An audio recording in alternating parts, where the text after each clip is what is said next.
Hello and welcome to the Bottlenecks Institute podcast, where we investigate barriers to progress and how to overcome them. I'm your host, James Gray, and today we're joined by Mark Cyffka. He's co-founder of AirMine, which is a direct air capture company that really emphasizes the use of waste heat and other sources of heat like geothermal to power the process. Mark spent years at Honeywell and BASF, and much of their approach and DNA really comes from this industrial engineering mindset. Mark, welcome to the podcast.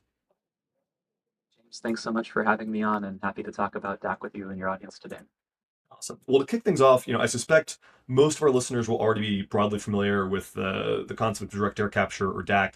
But for those of you who are familiar, on a super high level, refers to a suite of technologies that pulls carbon dioxide directly out of the air. And this is in contrast to things like point source carbon capture, which is directly installed on a manufacturing plant where there's a concentrated stream of CO2 that might be coming out from the site, or a much broader umbrella of things which are often referred as nature-based solutions, everything from peatland restoration to planting mangrove forests, all of which have kind of their own pluses and minuses. But regardless, this I would say entire ecosystem of approaches is really critical because even if we stick the landing on every other part of I would say climate problems around energy transition or fixing our cultural emissions or figuring out low carbon chemicals, we've still got way too much CO2 in the atmosphere, and to hit all the actual targets we need from a temperature perspective, we've got to remove what's already there. So with that, so AirMine's approach, I would say, is distinct from others operating in the space. Many kind of start by identifying maybe a novel chemical compound that or material that hasn't been used before but could be promising for direct air capture, and then kind of build a company based around that. But Mark and his team took a more industrial process oriented approach that's been really again informed by his time in manufacturing that I really appreciate. And so Mark, would love if you could share a little bit around what Airmine does and how it's different.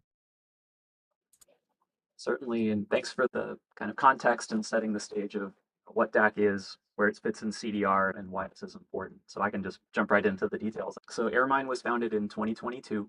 We're a company that's based in Berkeley. As you mentioned, the DNA of the company really is industrial. So I, as you mentioned, spent time at Honeywell and BASF. My co-founder is Sudeep. He was also a corporate technology fellow at Honeywell, spent 16 years there. And we both have known each other for the past 10 years and been looking for ways to apply this industrial background we have to problems that are meaningful. And when we look at direct air capture, I think one of the bottlenecks, just to go to the theme directly of the show, is that there are going to be technologies that have a chance of scaling and can reach the economies of scale at which you can deliver DAC at a low cost, which enables the demand and feedback loop that we need. And there are probably going to be technologies that are going to struggle to scale. And we can use this sort of mindset that large corporations use and some of the fundamentals of chemical engineering and process engineering to think through at the early design stage, what does DAC need to look like so that you can envision walking to a massive DAC facility, like a refinery scale DAC facility, and say, yep, this process makes sense, this is safe, like this is going to last for decades of operation. And I think that's the type of framework that we used when we designed it. And so just to explain at a high level how it works, what we use is we use a liquid that contains inorganic salts and some promoters, and we're cycling through that liquid through something that looks like a cooling tower. Industrial cooling towers like these are used in industry for decades. And what we do is the CO2 dissolves into that liquid, it reacts and forms a reaction product, which we concentrate and then send to something called a stripping column. And for folks in the audience who might not be familiar with that, it's basically just a steel pipe, like a distillation column. You could think of it like that you'd see in any refinery or chemical processing plant. And what we do is we pump that concentrated CO2 rich liquid into the top of the stripping column, and it trickles down, and rushing against it is steam. And that steam is what literally strips the carbon dioxide off. And then we have high purity CO2 that goes into the whatever we're going to do with it. And you recover that capture agent, which goes back into your cooling tower. And so you have this very simple loop. And the thing that I'd say really differentiates AirMine at a super high level is that simplicity that I alluded to, that we have experts from all across the carbon capture ecosystem and energy and infrastructure companies, like the people who really know this space. And they come and see our facility in Berkeley, and we get this consistent feedback that this is the simplest DAC process we've ever seen. And that was really intentional, because if you're going to envision a process that's designed to be operating at massive scale, it's 24/7, to get these low unit economics where DAC starts to make sense, You have a lot of downtime. You can't have a lot of finicky parts. You have to have suppliers that you can call and have parts delivered to build these factories quickly and at low cost. And the plant has to look like something that financiers and EPCs and insurers have seen before so that they feel comfortable to move this through sort of a stage gating process where you get to FID. And that is at a high level how the process works and a little bit of the thinking behind it, but we can go in any direction that you think would be interesting. Yeah, totally. I guess, one thing that I've been fascinated by and would kind of love to learn more about is on the kind of low temperature heat front and site selection factors within that, right? So I guess I'm curious, like how interoperable or interchangeable one heat source is from another to y'all. And actually, I'll put it in the show notes. They have a great presentation kind of about this around like on the website around like kind of the suitability for DAC based on different energy input sources. So one thing you mentioned in the past is like you'll have a preference, for example, for or your process is kind of continuous in nature versus other DAC approaches, which are more batch oriented. So that would lend itself to things that operate continuously, like a data center or a steel plant. So other than kind of like sites that are kind of already operating in a continuous nature or tend to, what are the other factors where you might have preferences? Like, for example, I don't know if you'd have a preference between something where there's like it's a high temperature operation like a cement plant versus something that's lower grade like like a pulp paper pulp mill or something like that. So yeah, what are the other factors where like there's you have maybe preferences around what your ideal site for deployment for waste heat specifically might look like? It's a fascinating question. And I think waste heat is one of these topics that there's controversial opinions. I think that there are people on one side that say waste heat is a waste of time. And then there's other folks that say, let's try to recover some of this waste heat. But the thing that unites what I think DAC and maybe Airmine's approach on all this is that DAC knew this is a nascent technology. There's a constraint, like there's not energy to go around. Everybody else is snapping up all the clean electricity right now. And so DAC can't really afford to be picky about our energy sources right now. And so trying to design DAC to be accommodating that means that we want to be able to integrate into waste heat if it's available. And there are some locations where you have massive amounts of waste heat that you can tap into. I think that the nuance here is that there probably isn't going to be a path to huge industrial scale for DAC that runs just on waste heat, right? That's I don't think in the cards. I think that you're going to be able though to pilot DAC to quite large scale on waste heat, and that's really exciting because that allows you to bring in the industrial partners who want to explore DAC as part of their own decarbonization journey and learn about this and see if there's like value they can add to the process. But to get more specific into what you're asking, I think it's what type of waste heat or energy is going to be the one that's best for us. So our process has a thermal desorption process using that stripping column that requires steam. You could call it above 116 degrees C, somewhere between 120, 130 in the steam line would be great. And that's a really, I think, sweet spot. I think a lot of low pressure, low grade steam is going to be available in things like refineries at that scale.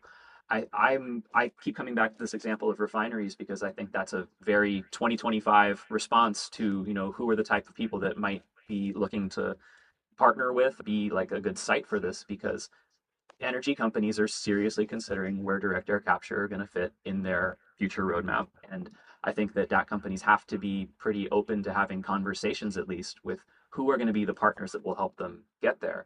There's a wide range of energy partners and there's a wide range of integration possibilities, but you've got heat and a lot of people who know how to move that heat around and a lot of people who know how to do these industrial processes at scale to tap into. And so I see a lot of value in thinking of those sites. I think the data center argument is also really fascinating. It's one that is a little bit more, say, it's harder to find like the data centers that are located right next to the CO2 transport infrastructure and like Yeah. their heat load is like they're just constantly trying to drive down like the way they can recover that heat for themselves and they should be doing that. So it's I think really interesting to think about where AI though fits into this the ways that DAC can scale and improve and someone that can find a way to effectively dovetail there in a practical way that actually deploys is going to be able to tap into something really powerful. But this all ties into a broader theme of that you talked at the top that for a DAC facility to get the best economics, I think it really does need to be operating pretty close to continuously to leverage that capex that you're actually taking advantage of it. And so you're going to need this energy input that is relatively constant. And waste heat is really powerful from this. It's low carbon energy, it otherwise wouldn't get used. There's a lot of ways that you can think of there being an integration value there. I think where it starts to also break down in addition to its supply and just the amount is just that now your DAC facility is beholden to this upstream facility that sometimes goes down. Sometimes Yeah. there's maintenance, sometimes there's events, and now you're offline and it's nothing you could control. So it's these little details that are really operational are just the things you have to factor in. And yeah, it's interesting. I mean, from like the energy, kind of like the grid planning world, right? There's also just more and more interest in around getting industrial facilities to do like voluntary curtailment around, like demand response, right? Which again, great in general, but like would be hard for other groups that are kind of depending on these broader ecosystems to like harder to plan around that. Kind of one last thing on waste heat, and then I want to go into something which you kind of alluded to, which is like maybe potentially like more ideal sources even beyond waste heat. Which I'm curious, like how rivalrous the access to waste heat actually is in practice. And by that I mean like I hear about there's other groups kind of operating in the around the concept of waste heat, generally either around like thermal storage, right? You've got a bunch of groups that are doing kind of like thermal storage based off waste heat, or just like a let's reduce the amount of waste heat through efficiency, right? So I guess I'm curious, like, do you kind of run into competition for like access to waste heat ever, or is there tend to be like enough to go around that it's like not really a factor? I guess I'm just curious if that's a consideration at all. No, it's a major consideration. And this alludes to that, I would say, the discourse in the community of is it a waste of time or is it practical? It's because when you get to the nuts and bolts of actually like integrating with the site, you often find that the waste heat that's available is not ideal for some aspect or some reason, and it's just better for the project to move forward to use a direct source of energy. And I would say for Airmine, in our journey, we're an early stage company. We have systems in our facility in Berkeley that right now run mostly on electricity because like, we don't have a steam line. It's okay. But as we think about where we deploy, I think that does shape some of our decision making. We want to be working with partners that can help us add value and speed to our deployment, and if they have this heat, and some of them definitely do, that's something that we really factor in. So I would just say we're a little bit early in our journey for it to be really a constraint on our ability to scale, but it's something that has to be talked about because it's a practical consideration. Totally. So yeah, I guess, the one of the potential like ideal sources that you all have talked about is geothermal, and I'm a huge geothermal fan and kind of like all the different ways that it's being developed and optimized. And I saw that y'all are partnering with Fervo on this planned project in Utah, which is really exciting. And I was even again, I'll link to this in the show notes, but I saw the presentation that they put together for the DOE around like what this site and this facility might look like, and it's just really cool. It's like a really interesting configuration that they have there. I guess first thing, are y'all going to be their first heat off taker? Do you know? That was a project that was done through the DOE DAC Hubs program. So it was Yeah. more of like a paper study to identify what is going on. But we just love Fervo. We love everything that's happening in the geothermal space. And they took a really serious look at DAC. It's something that they're still looking at seriously. I'd say that the geothermal as a heat input for DAC is fascinating. And for the folks in the audience, some people are really deep into geothermal already. Some are maybe just becoming familiar with it. It's one of these energy sources where checks all the right boxes, right? It's continuous, it's very efficient, uses a lot of resources that are already available, and it's in a lot of different places depending on the type of technology that you use. And where I think DAC slots in to geothermal really is that geothermal is often talked about in the, let's say, like energy community for its electricity value, like what it can do to stabilize a grid. And that implies, it's not stated, but implicitly, you're taking that geothermal heat and you're converting it to a clean electron. And what people don't often know or talk about is that efficiency from taking relatively low temperature geothermal heat from a traditional source, it's extremely inefficient. You might be getting like 10, 20% efficiency on a really good day. And the technologies are constantly improving, but there's like a thermodynamic limit to how much electricity you can extract from low temperature heat, and it's not good. You're fighting uphill. And wouldn't it be cool if you could use that heat for heat? And what happens, and the reason why this isn't done more often, even though direct use of geothermal heat is like the white whale of a lot of geothermal research for years, people have been trying to find these good applications, is that let's say you need to like dehydrate food or like dehydrating onions or like whatever it is. It's just cheaper to use gas. And often, if you're like a person who's running that business that's using that low grade heat for some industrial process, you're not signing energy offtake agreements for decades. Like you're on a year to year business, and it's just like it doesn't make sense to integrate into some asset that costs so much up front. But DAC is fundamentally different, right? Like this is infrastructure that's intended to operate for a really long time with a really stable energy load, and geothermal meets all those requirements. Where I think the way that the purchase agreement could be structured is very fascinating and very attractive for the geothermal provider because we're able to extract far more value from that energy that's not just wasted to conversion, but instead we can use it. And yeah, you got me going on this. So there's one other point that I have to mention, which is just that I think that for geothermal, it's everywhere, right? It's just the heat beneath our feet. But the geothermal plants that are, or the geothermal sites that are being seriously explored for conversion into electricity are just the hottest ones, Yeah. like the hottest, shallowest ones that are easiest to access. And that ignores all of the other slightly, just below the threshold of what would be economic for electricity production, but are totally economic for usage for their heat for, say, a DAC context. And it just opens up so many possibilities for this new like developers and technologies that are using geothermal, where it's like, no, like we're fine with a lower temperature. In fact, like we're really in looking for a lower temperature. So you might have these land assets that are not going to be useful for you, but let's try looking at a project with a longer term, more creative structure. So it's one of these things where geothermal is hard. There's a lot of tricky things into it, but what an exciting, yeah, angle to think about.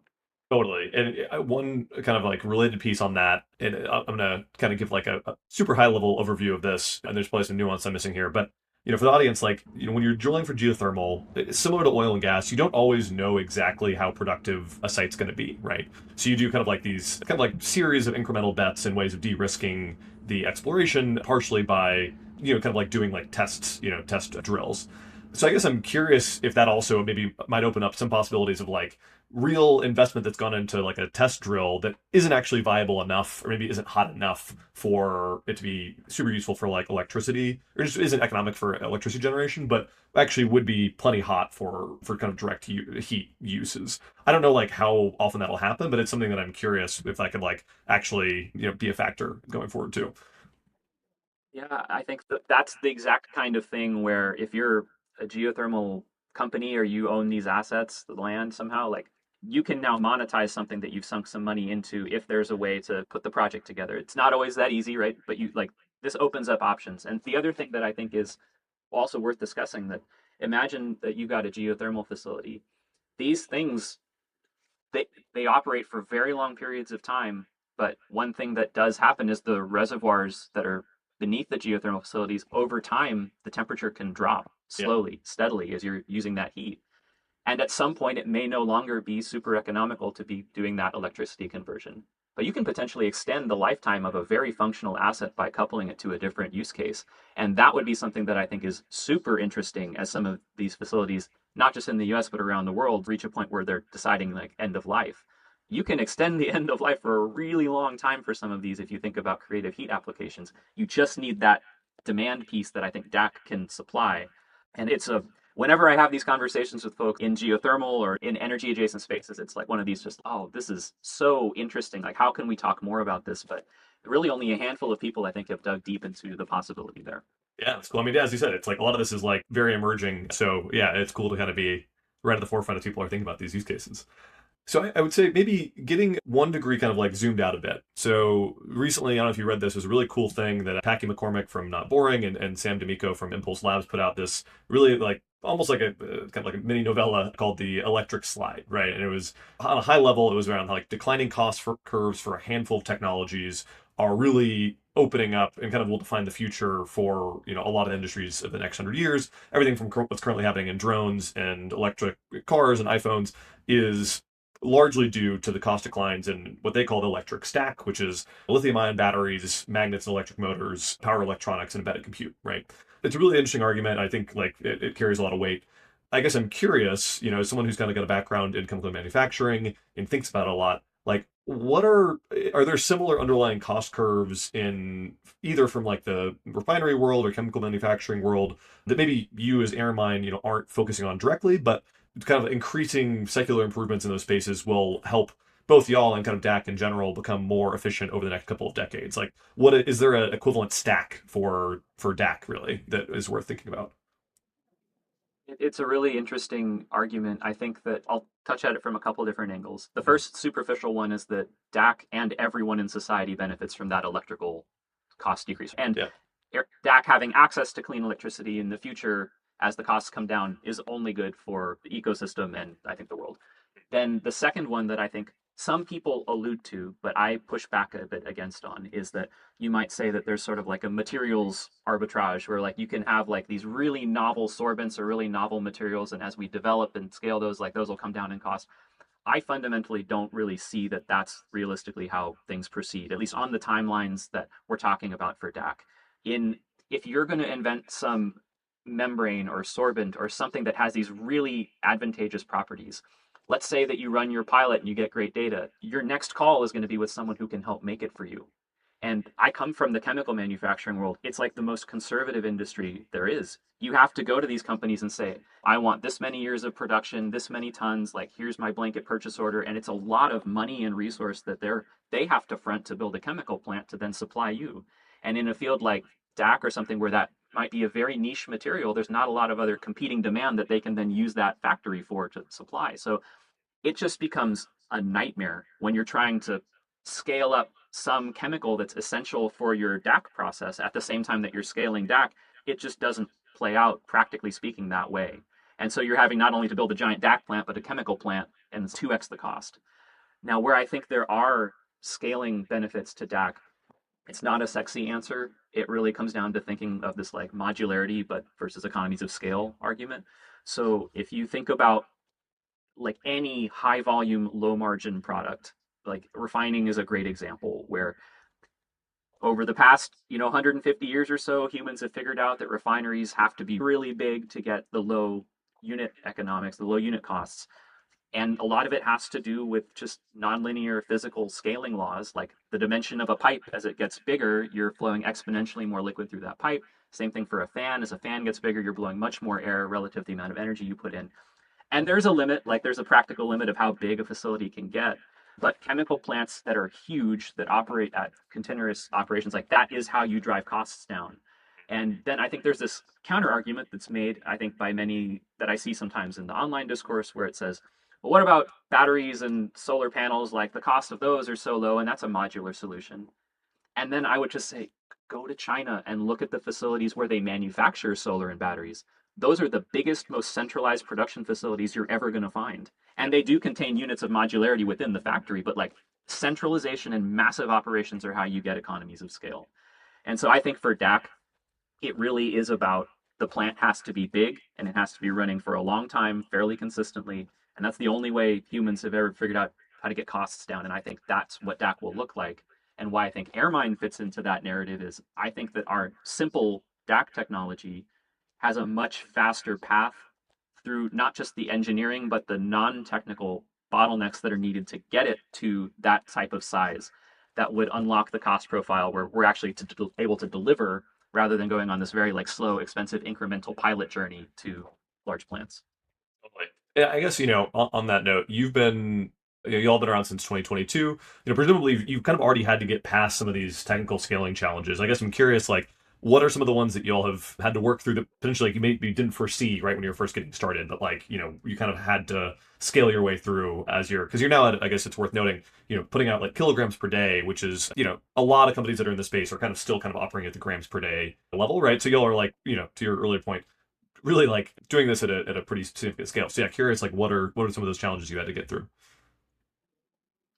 Yeah, I think we've been very lucky that most of the things that we had at our core design philosophy have basically held consistent. We haven't had to change too much, but just to give a sense for your audience of what we work on day to day, it's basically now engineering problems, meaning like flow rates, clogs, pumps that fail, leaks, tuning it's the way I'd look at it is that direct air capture is like if you're building a factory in the middle of a field, but rather than your input being like trucks supplying the same thing every time and the same product coming out, the input to this factory is air.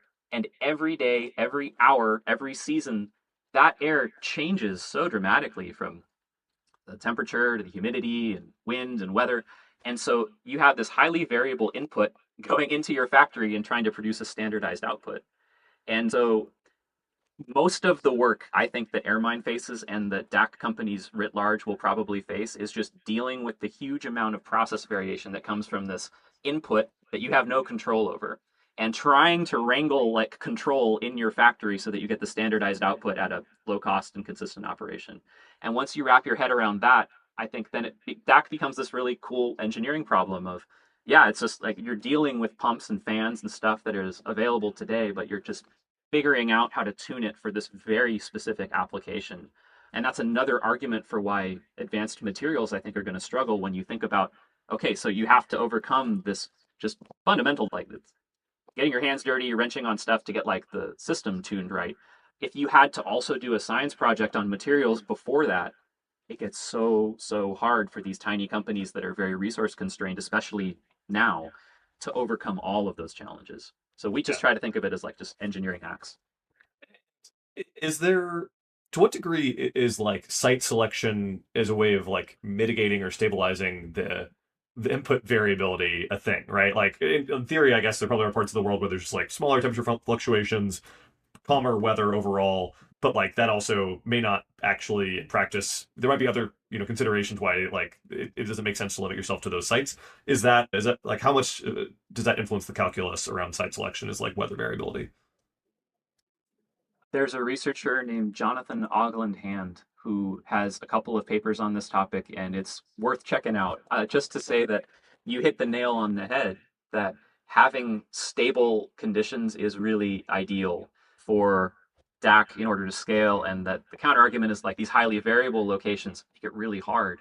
It's intuitive, but if you play it out, it's just you want to have your air in like as normal a state so that your process is running stably. And most of the world isn't like that. Like Yeah. there's a large chunk of the world where you experience huge seasonal shifts.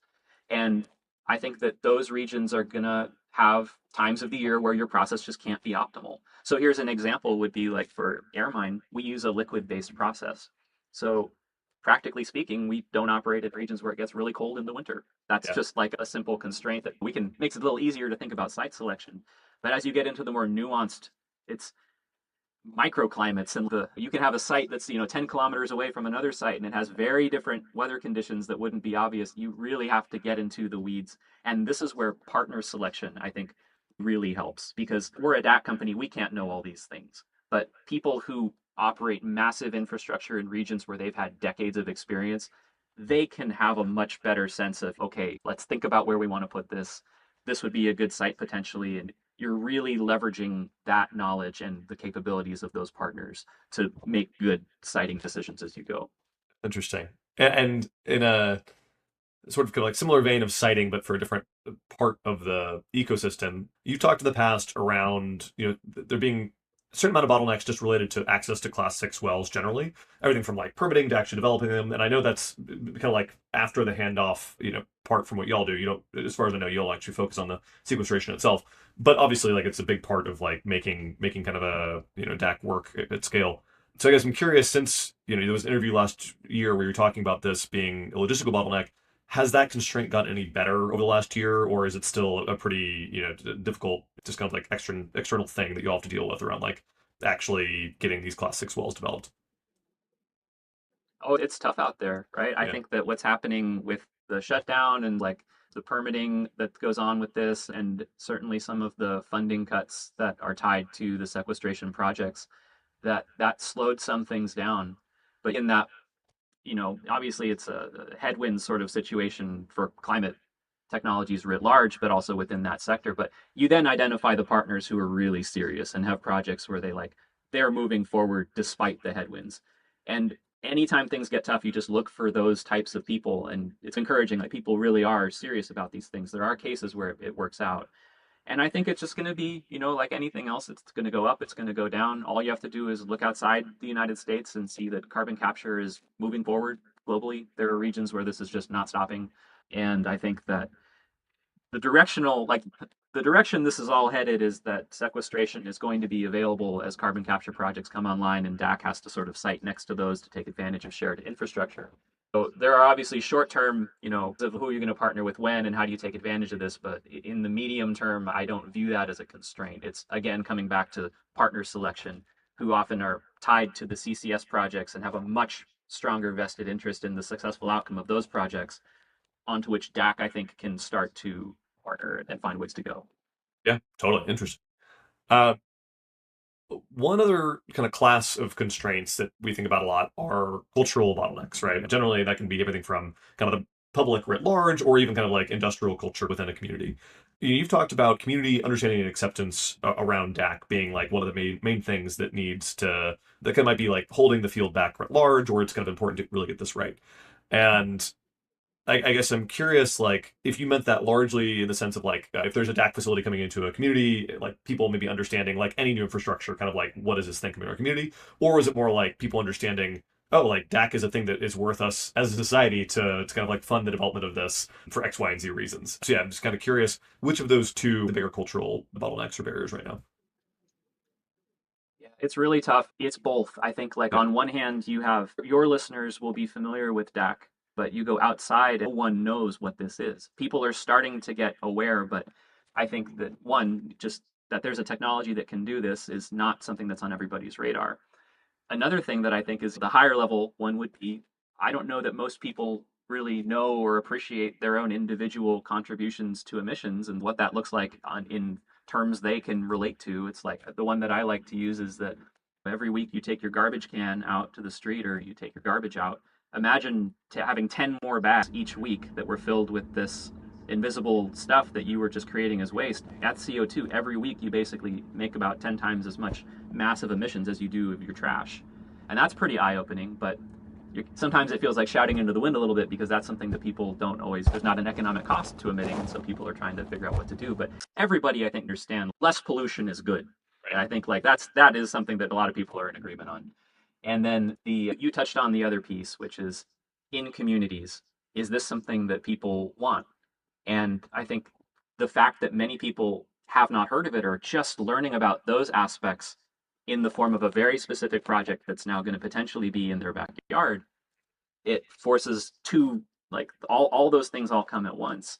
Now, what one thing we've felt is that at our facility in Berkeley, we've had now a number of community groups who are concerned about DAC and we welcome them in, we walk them through the shop. When you see like our systems and it's just kind of look all that different from what you'd see, like we use cooling towers and stripping columns, right? It's like people drive by that stuff on the freeway all the time, but once you see it and you say, oh, DAC is just another process and this is what we do, I think people really start to have just thoughtful questions, like the same type of questions we're talking on the show. The general public asks those same questions too. I love those conversations.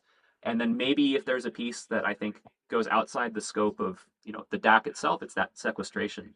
Is that I think that sequestration is the piece where there are some people who are really concerned about aspects of how that's going to get managed and something that is going to apply for CCS and DAC, and it's going to have a lot of different pieces to that conversation. But the more we can talk about them, and thanks for having podcasts like this to talk about these sorts of things, it's like this sort of stuff. The way I think about it is these projects are coming. Like we talked about the directionality of this is coming. Yeah. And so let's try to do this in a way where we can get like the information in the communities and the companies moving in a direction that's harmonious, because I think that's the best outcome we can have given the state of the climate and the way things are going for emissions. Yeah, I completely agree with that. And I'd be curious, I haven't heard, but there might be some groups out there. Like I think about the different parts of the climate and energy world. Like there are groups that focus specifically on just the kind of the advocacy and awareness piece. Like recently, or a couple of years ago at South by Southwest, and based out of Austin, there was a Mothers for Nuclear event, right? That it was like it's a great brand, for advocating for nuclear. Is there kind of an equivalent group or kind of like coalition that is dedicated specifically for this education and awareness piece that you know of? There are a lot of people that are doing good work on this. I'd say you got like the CRA, DAC Coalition. There's people that do this kind of work, but one thing that I've found is that where it's like the grassroots stuff, the people who are like in communities talking to people, that's just hard to scale. People like to hear about DAC from other people and not from some institution or like research institute or nonprofits. Like they just want to talk to somebody and build a relationship and talk openly about what it is. And part of what I think is really important for the DAC ecosystem to scale is that a lot of the stuff that's come in prior years, I'd say, is there's a lot of hype. There's a lot of, let's say, bold claims and things that look really challenging now, but if you sell an expectation and then we can't deliver it, you're starting off that relationship and that conversation on a tough foot. Yeah. And so Airmine's the way we approach this is things I'm telling you are very similar to the things that we tell everybody else that comes through. It's just trying to level set on where the field is now, what it takes to move forward, because we have to get buy-in from so many different people for this to move forward. We just have to be starting at a pretty neutral place and just lay it out so that we can move forward in the right way. Yeah. Yeah, that totally tracks.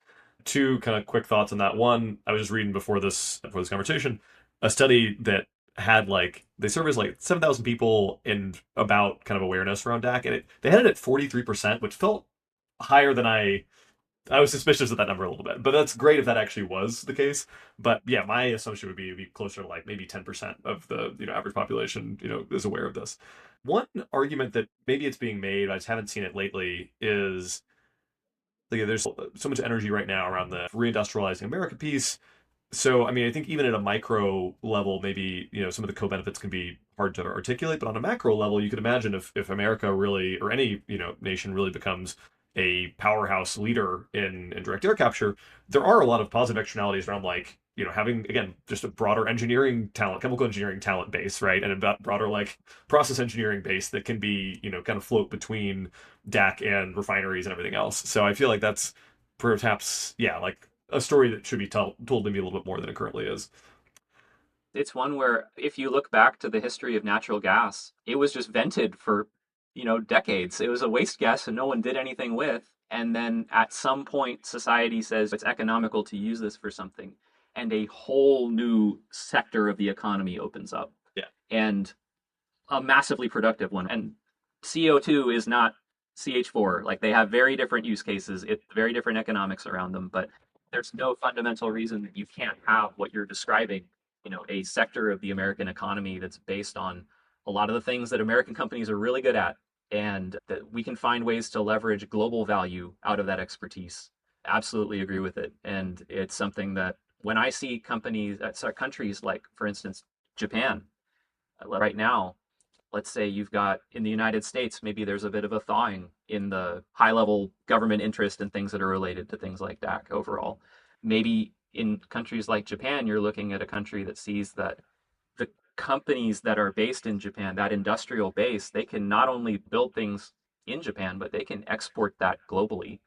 And that's a massive win, right? And so I think for any country that's thinking about a strategy of where things are going to be going in the 21st century, understanding where you fit in carbon management and how to deliver value to your constituents is really important. Yeah, 100%. And so much of this is, downstream of national policy and kind of shaped by national policy.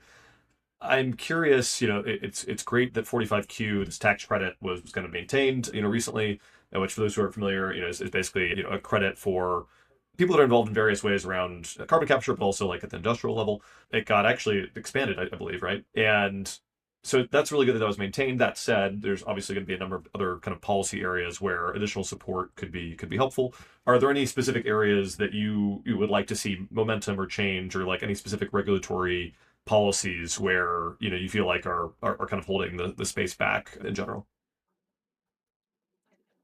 I think it's a tough question to answer, right? Because there's so many layers to it. Yeah.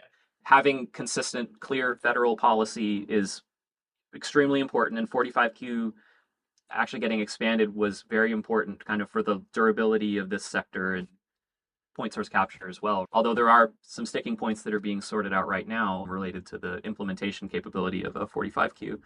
But then I think what can be done right now, and maybe what are some models. I think there's really interesting work that can be done at the state level.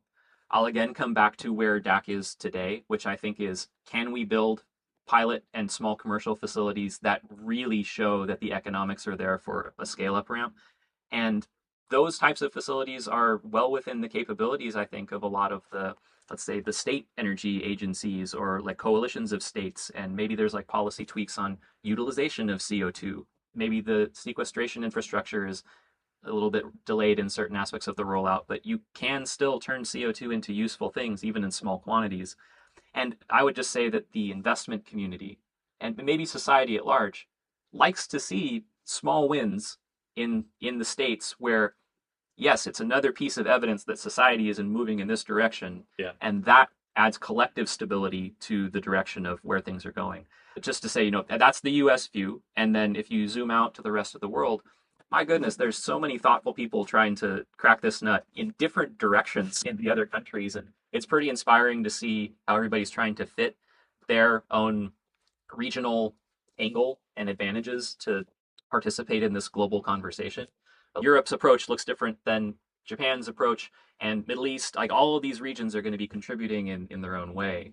And it's not my place to suggest, but it's just exciting to see, especially in those regions, what's the conversations that are taking place right now and where carbon removal and DAC can fit into that.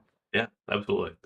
And one kind of like broad question that we tend to like to end with is, a lot of our listeners, again, a good amount of them come from philanthropy, some from think tanks, some from research and engineering world. Are there any just generally open problems or constraints we maybe haven't talked about yet where you think like either additional attention, coordination, or funding would be helpful, but perhaps lacking today? Yeah, thank you for that question. So I would say there's two pieces of it. The main area where I think that there is an opportunity for sort of a reset is this mental map of the DAC ecosystem and what it takes to get from here to there. So for the past 5 years or so, I think there's been this explosion of interest in DAC. There's been tons of materials that have been put in the online discourse and papers. Like, everything is out there, and it's so hard, I think, for people to keep up with not only the developments, but to filter out what's real, what's hype, what is meaningful, what's the signal in the noise. And when I talk to people, I just find a lot of people like, I don't even know what's going. It's sort of like they throw their hands up and they say like, DAC is hard, everybody's struggling, like I don't know what's happening here. What I think is the best thing that could happen to this field right now is just everybody to take a breath and say, DAC is not going away. Emissions are going to continue to rise. Temperatures are going to continue. Like, this will be part of our life. So let's take stock of where things are at and what is the conditions that are going to be needed to help those companies or the groups who have something that could scale. How are we going to get them to the next stage? And I think there are a few. I think Airmine is one of them, but there are a few. And so if we're thinking about where philanthropy can step in, where like this sort of targeted catalytic support, I think it really comes to talk to your friends in the energy infrastructure space and find out what they're saying about DAC, because these are the companies that have the balance sheets and the incentives that are going to make this happen, right?